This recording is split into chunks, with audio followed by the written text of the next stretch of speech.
Hello बच्चों, आज की इस वीडियो में हम कक्षा 10 का हिंदी का अर्धवार्षिक परीक्षा का पेपर देखेंगे। इसमें जो पहला प्रश्न है, सही विकल्प का चयन कीजिए।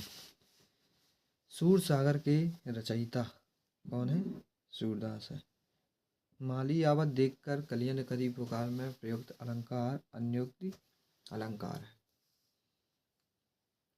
कवि नागार्जुन का मूल नाम वैद्यनाथ मिश्र। जिसका कोई शत्रु न हो उसके लिए एक शब्द अजात शत्रु। दिगंबर में संधि हो जाएगी व्यंजन संधि। कौन सी? व्यंजन संधि।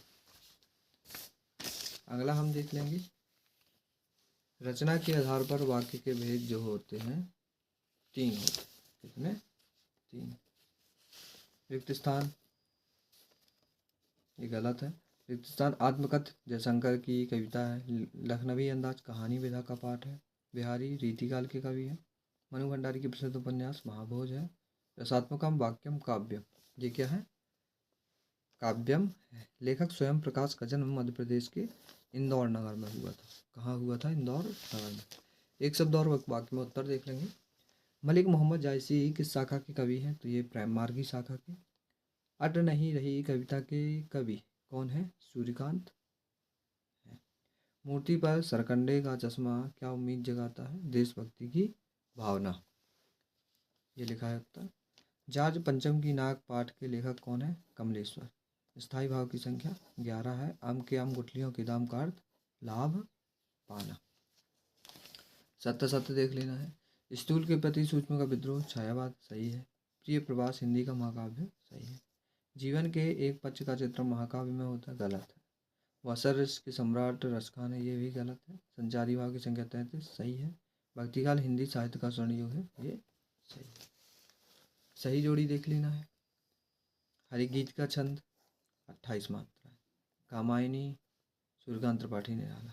अनामिका जयशंकर प्रसाद। उपमेय में उपमान का आरोप रूपक। नागार्जुन। पांचवें का क्या होगा? प्रगतिवाद। लोकमंगल तुलसीदास। यहाँ से हम सभी क्रमशः क्वेश्चन देख लेंगे। वीरगाथा काल की कविताओं में किस रस की प्रधानता थी? वीर। रचना के आधार पर वाक्य भेद थी।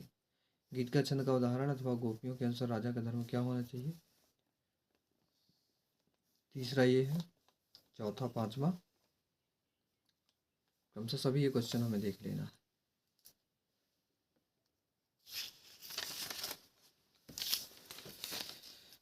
कर्मधारय समास किसे कहते? उदाहरण सहित बताना अथवा में ये है। लघुत्तरी प्रश्न जो है पद्यांश की सप्रसंग व्याख्या करनी है और ये गद्यांश को पढ़ना है, फिर इसके प्रश्नों के उत्तर बताना है। किसी एक विषय पर रूपरेखा लिखनी। भारतीय कृषि विद्यालय का वार्षिक उत्सव, इंटरनेट पुस्तक। 4 में से किसी एक पर रूपरेखा लिख देंगे। विश्लेषणात्मक प्रश्न, गद्यांश की सप्रसंग व्याख्या करनी है। अपने बड़े भाई के विवाह में सम्मिलित होने हेतु मित्र को पत्र लिखना है अथवा शुल्क मुक्ति हेतु अपने विद्यालय के प्राचार्य जी को महोदय को प्रार्थना पत्र लिखना। ये तीसरा प्रश्न है। निबंध लिखना है किसी एक। 4 दिए गए हैं, 4 में से किसी एक निबंध लिख देंगे।